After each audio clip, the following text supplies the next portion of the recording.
Nós estamos lendo Os Passatempos de Sri Nrsingadeva, uma leitura do Srimad Bhagavatam, Canto 7, capítulos 2 a 10, com tradução e comentários, por Sua Divina Graça A.C. Bhaktivedanta Swami Prabhupada.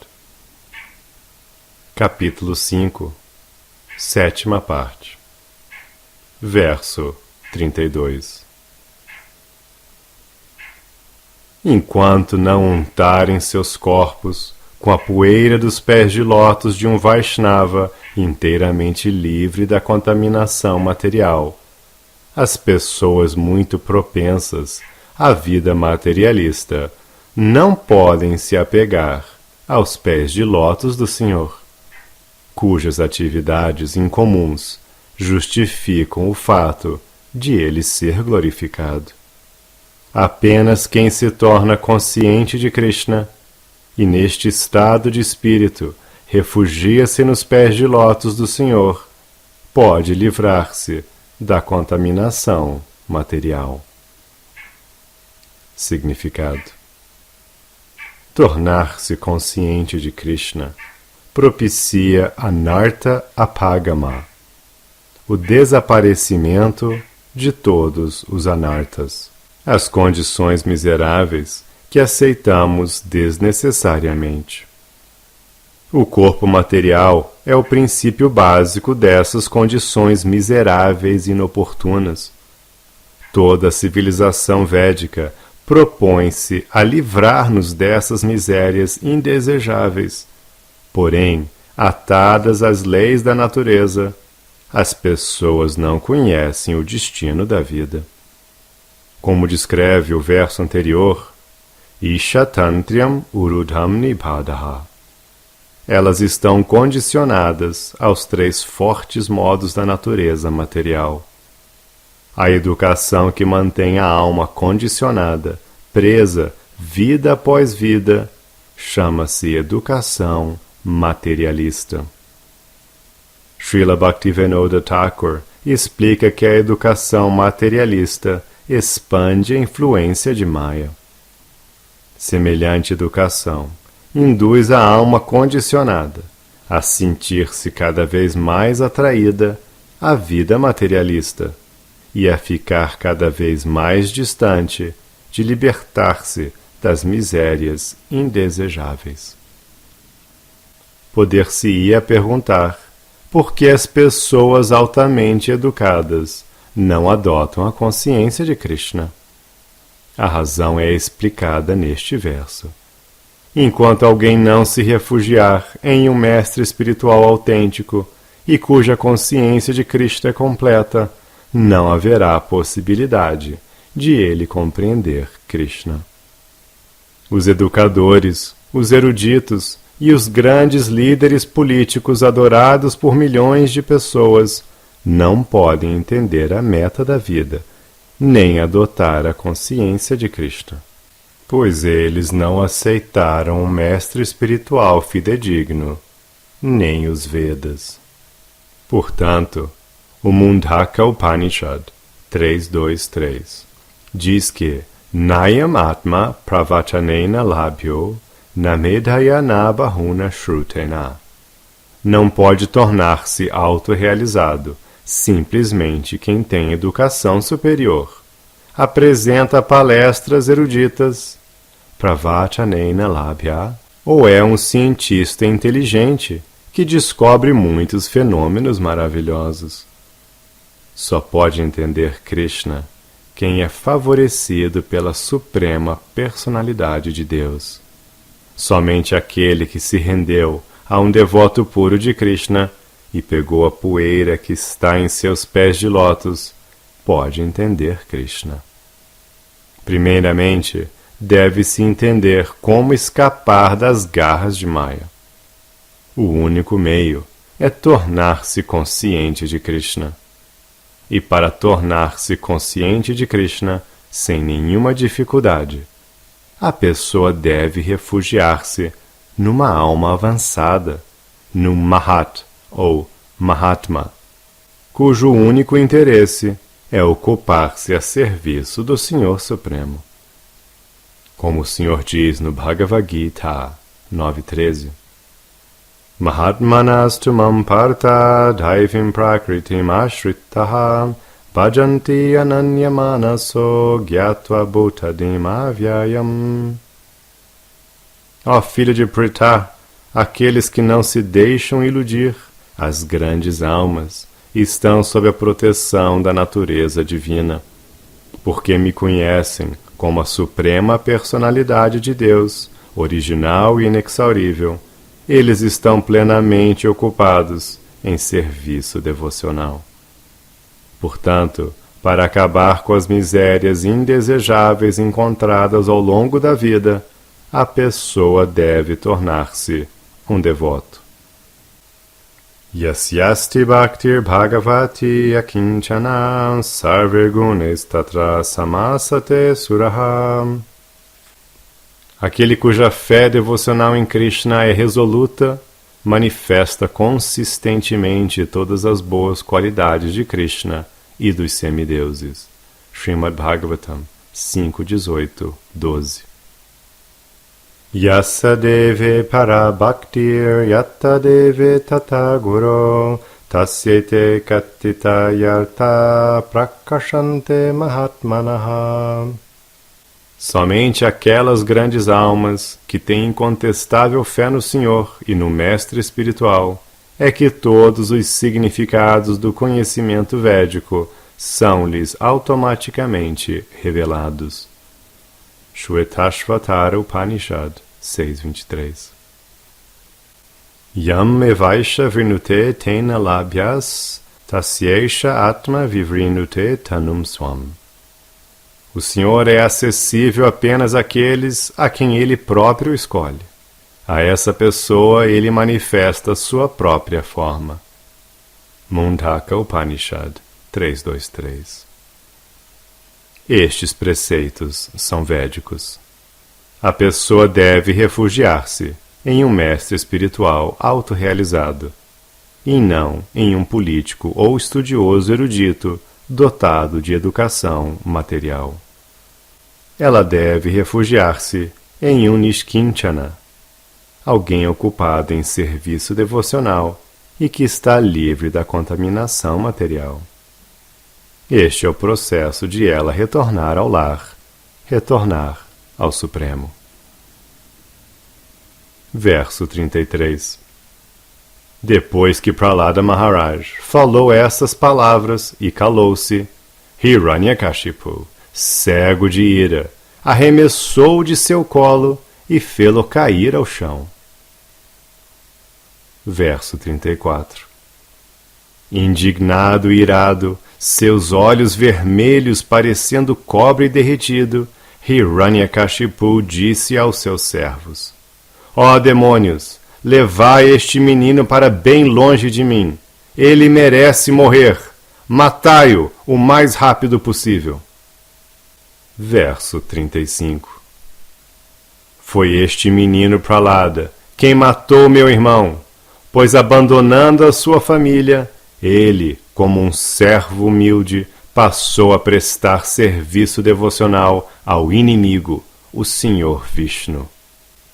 Significado: Hiranyakashipu considerava seu filho Prahlada Maharaj como responsável pela morte do seu irmão, porque Prahlada Maharaja estava ocupado no serviço devocional ao Senhor Vishnu. Em outras palavras, Prahlada Maharaj merecia a liberação Sarupya, e neste sentido, ele se assemelhava ao Senhor Vishnu. Portanto, Prahlada deveria ser morto por Hiranyakashipu. Os devotos, os Vaishnavas, alcançam as liberações Sarupya, Salokya, Sarshti e Samipya, e presume-se que os Mayavadis alcançam a liberação conhecida como Sayudhya. Sayudhya Mukti, entretanto, não é muito segura, ao passo que Sarupya Mukti, Salokya Mukti, Sarshti Mukti e Samipya Mukti não dão margem a nenhuma dúvida.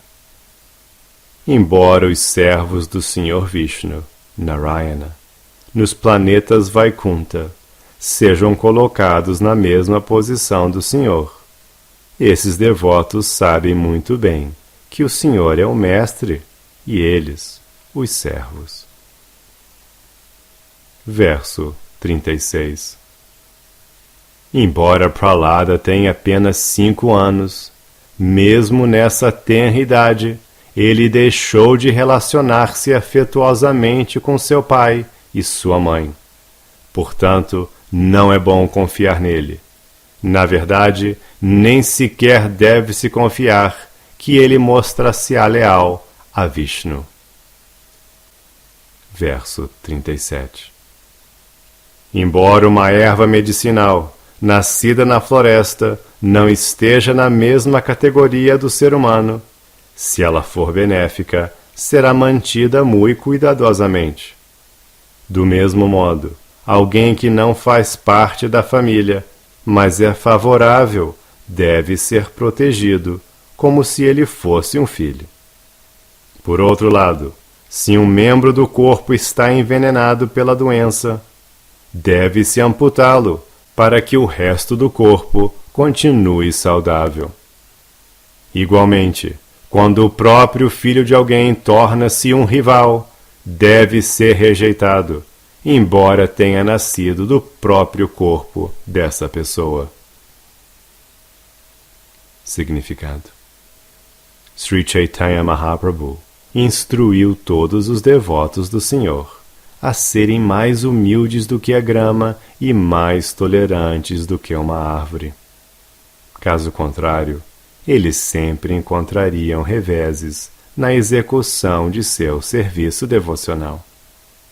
Eis um exemplo vívido de como um devoto é perturbado por um não devoto, mesmo no caso de este ser um pai afetuoso. O mundo material funciona de maneira tal que o pai não devoto torna-se inimigo do filho devoto. Tendo-se determinado a matar seu próprio filho, Hiranyakashipu citou o exemplo de que é necessário amputar a parte do corpo que se tornou séptica e, portanto, nociva ao resto do corpo. Por outro lado, o mesmo exemplo também pode ser aplicado aos não devotos. Chanakya Pandita aconselha que Tyaja Durjana Samsargam Bhaja Sadhu Samagamam. Os devotos que de fato levam a sério o avanço na vida espiritual devem abandonar a companhia dos não devotos e manter-se sempre associados a outros devotos. Estar muito apegado à existência material é ignorância, porque a existência material é temporária e miserável. Portanto, os devotos que estão determinados a realizar tapasya, penitências e austeridades, para compreenderem o eu e que querem avançar na consciência espiritual, devem abandonar a companhia dos não devotos ateístas. Embora mantivesse uma atitude de não cooperação com a filosofia de seu pai Hiranyakashipu, Prahlada Maharaj era tolerante e humilde. Hiranyakashipu, todavia, sendo um não devoto, estava tão contaminado que inclusive dispôs-se a matar seu próprio filho.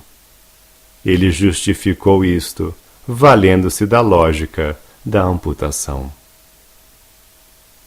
Verso 38. Assim como os sentidos descontrolados são inimigos de todos os yogis ocupados no avanço da vida espiritual, este Prahlada, que parece ser um amigo, é um inimigo, porque não posso controlá-lo. Portanto, este inimigo, quer esteja comendo, sentado ou dormindo, deve ser morto de qualquer maneira.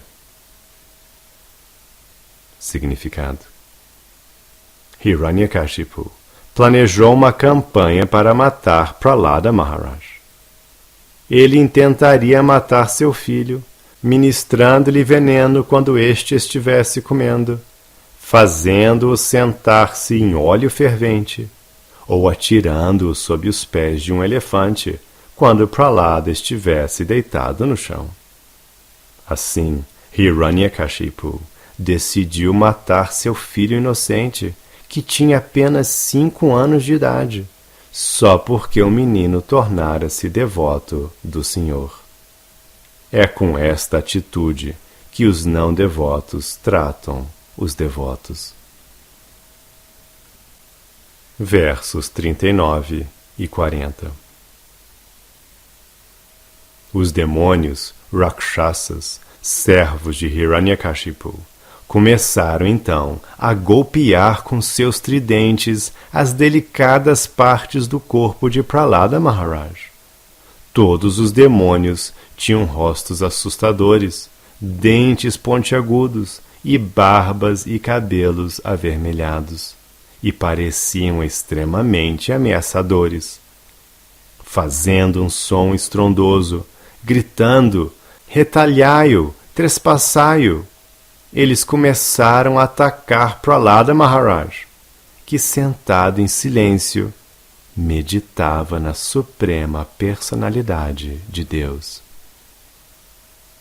Verso 41.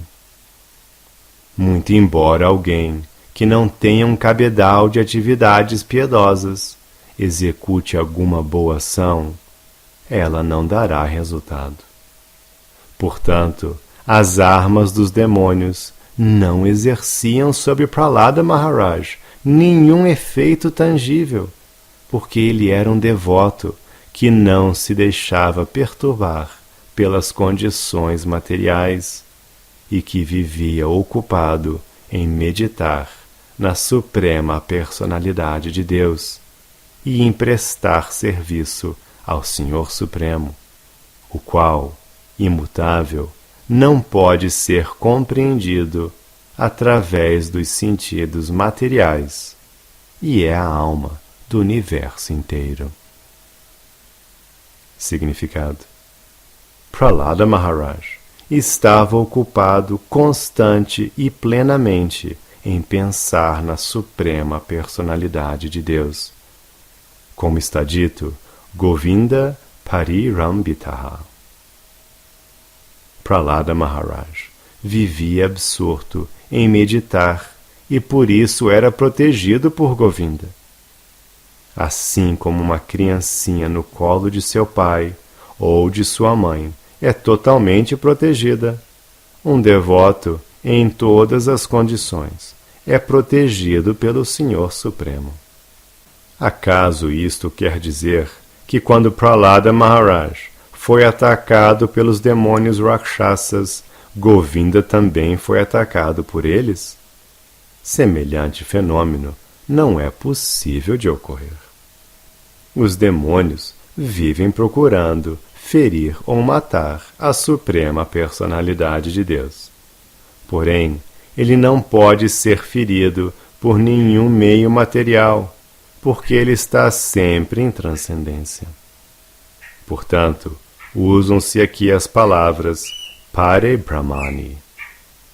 Os demônios, os Rakshasas, não podem ver nem tocar o Senhor Supremo, embora possam inadvertidamente achar que estejam agredindo o corpo transcendental do Senhor com suas armas materiais.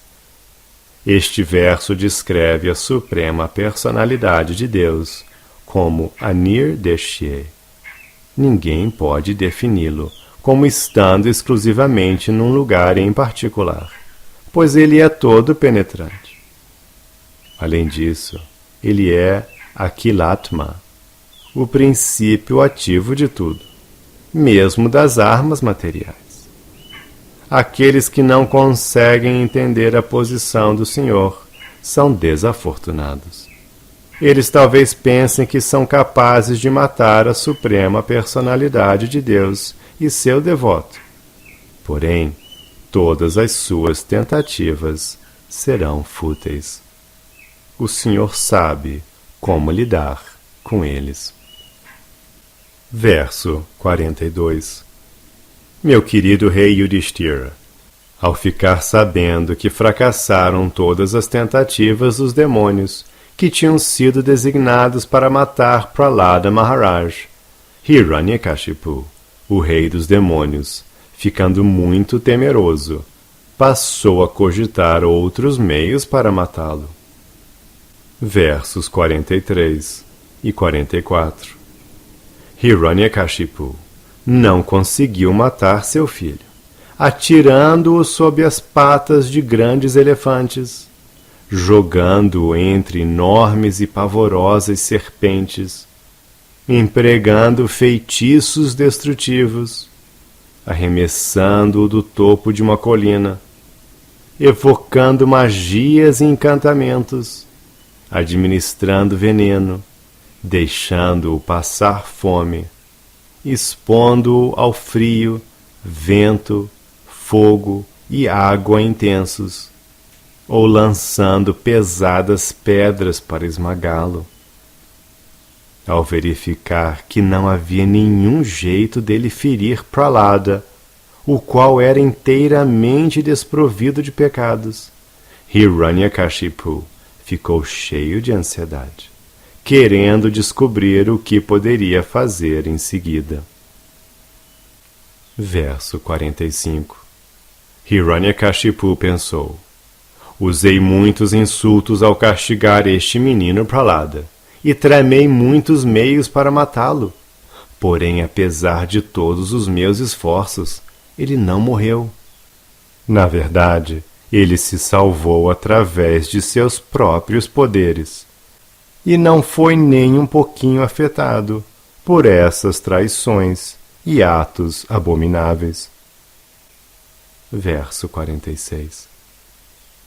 Embora esteja bem pertinho de mim e seja apenas uma criança, ele sente completo destemor, porque jamais se esquece do meu mau comportamento e de sua ligação com seu mestre, o Senhor Vishnu. Ele parece a cauda de um cachorro, que, sendo curva, nunca pode ser esticada. Significado: a palavra Shunaha significa de um cachorro e Shepa, cauda. O exemplo é ordinário. Por mais que alguém tente esticar a cauda de um cachorro, ela nunca fica esticada, mas sempre mantém-se curva. Shunashepa também é o nome do segundo filho de Adigartha. Ele foi vendido a Harishchandra, porém mais tarde refugiou-se em Vishvamrita, inimigo de Harishchandra, e sempre ficou do lado dele. Verso 47. Posso ver que a força desse menino é ilimitada, pois ele não temeu nenhuma de minhas punições. Ele parece imortal. Portanto, devido à minha inimizade a ele, acabarei morrendo. Ou talvez isto não aconteça.